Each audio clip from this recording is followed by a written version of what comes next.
नमस्कार दोस्तों, बेबाक भाषा की इलेक्शन वॉच मुंबई में आपका स्वागत है। बड़ा सवाल यह पूछा जा रहा है कि क्या महाराष्ट्र और महाराष्ट्र में भी खास तौर से मुंबई, क्या यूपी बिहार जैसा हाल हो जाएगा यहाँ पर, यानी बटेंगे तो कटेंगे वाला नारा सेंट्रल फोकस में रहेगा जब मुंबई का मतदाता वोट डालने जाएगा।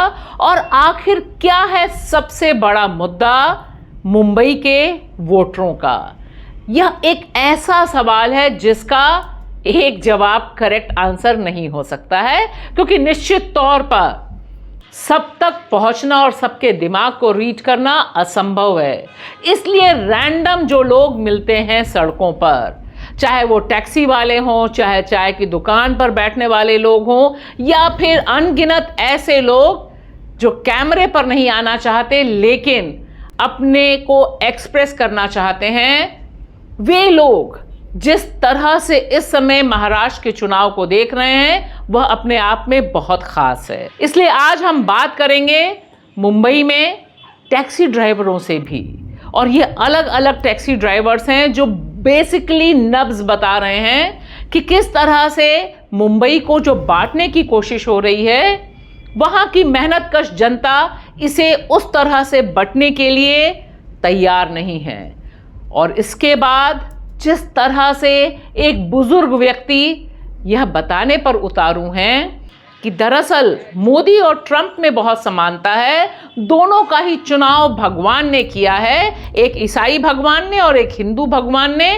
और इसके बाद जो क्रोनोलॉजी वो समझाते हैं उसे समझकर समझा जा सकता है कि जो नफरत का कार्ड खेला जाता है उसे एक सॉलिड जमीन चुनाव देते हैं।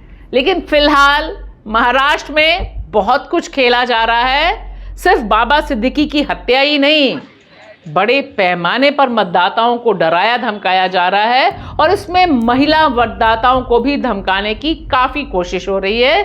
लेकिन मुंबई है ख़ास, और मुंबई जिस तरह से भागती दौड़ती अपने को एक्सप्रेस कर रही है वह भी बहुत ख़ास अंदाज में है। उसे इस बात का भी गर्व है। यूपी बिहार से आया हुआ व्यक्ति कहता है कि यह यूपी बिहार नहीं है कि आराम से नफरत की भेंट चढ़ जाए।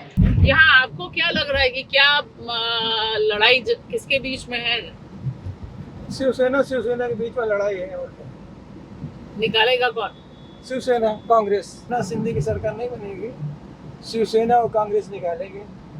प्रचार करने से कुछ नहीं होता है। जो उद्धव ठाकरे ने काम किया वो कोई सरकार नहीं कर सकती आज तक। हिंदुस्तान में 28 स्टेट है, किसी स्टेट में ज्यादा कॉलेज है, उधर सब कॉलेज बन गया। अरे तुम ऐसी प्रजा बनो, कॉलेज तुम्हारे इधर आएगी। पैसा खर्चा करने से कुछ नहीं होता है। पब्लिक यहाँ काम देखती है मैडम, जो अच्छा काम करता है वो जीतता है। लेकिन हिंदू मुसलमान भी तो एक फैक्टर है। हिंदू मुसलमान का कोई यहाँ चक्कर नहीं चलता। यूपी बिहार नहीं है ये महाराष्ट्र में हिंदू मुसलमान कोई नहीं मानता है। यहाँ काम देखते लोग, हिंदू मुसलमान नहीं करते। यहाँ तो जो प्रोजेक्ट आ रहा था वो चला गया गुजरात। यहाँ देखो जैसे मदरसा में इंटरेस्ट लेंगे तो प्रजा को नुकसान है। किसमें लेंगे? मदरसा। हाँ, महाराष्ट्र की प्रजा पीछे रहेगी तो पॉलिटिशियन को कम आएगी। उद्धव ठाकरे ने क्या किया? बहुत कुछ किया उद्धव ठाकरे ने। जो ब्रिज बने हैं, आप जो ब्रिज पे जा रहे हैं, जो हाईवे बने हैं, जो बड़े बड़े ब्रिज बना उन्होंने बनाया, वर्ली सिंह उन्होंने बनाया। कभी आपने देखा कि हिंदू खतरे में अपने देश में हो जाएगा? 80% हिंदू है। 10 साल से पहले कभी खतरे में नहीं था, 10 साल में खतरे में हो गया। देखो थोड़े लोग का गठबंधन, थोड़े लोग की एकता निर्दोष के लिए खतरा है।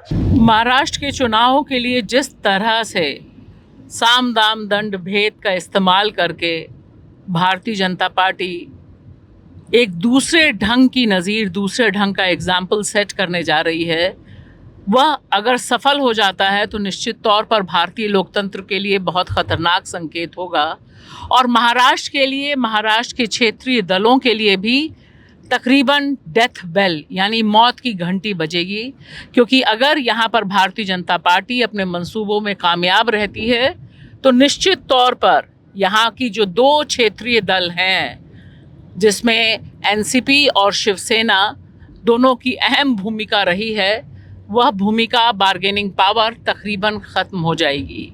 एमएनएस यानी राज ठाकरे की पार्टी तकरीबन ख़त्म है, मृत प्राय है और वह कहीं से भी उसका कोई नाम लेवा नहीं है।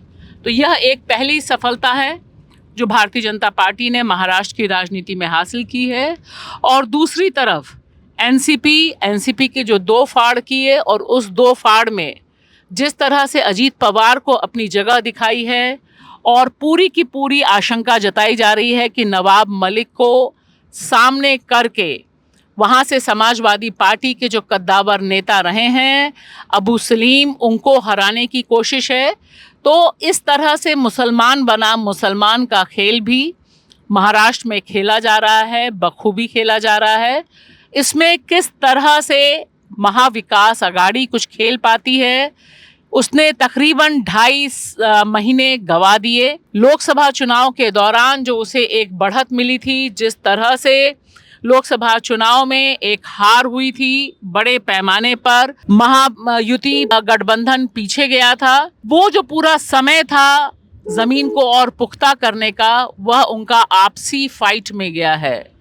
लिहाजा विदर्भ और मराठवाड़ा को छोड़कर बाकी जो शहरी आबादी है उसके भीतर एक कम्युनल कार्ड बहुत तेजी से खेला जा रहा है और ऐसा दिखाई दे रहा है कि उस कम्युनल कार्ड पर बड़ी राजनीति, बड़े गेम प्लान्स चल रहे हैं।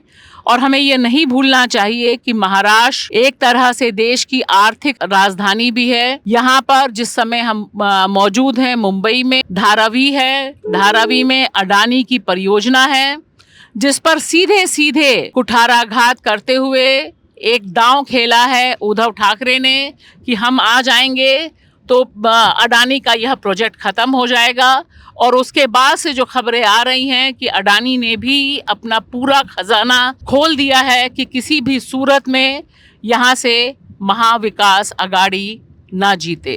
तो ये चुनाव बिल्कुल दूसरे ढंग के चुनाव हैं महाराष्ट्र के इतिहास में। संभवतः महाराष्ट्र को रीराइट करने की जो कोशिश है भारतीय जनता पार्टी की, वह कितना सफल होगी यह यहाँ के महाराष्ट्र के मतदाताओं पर निर्भर करेगा। शुक्रिया।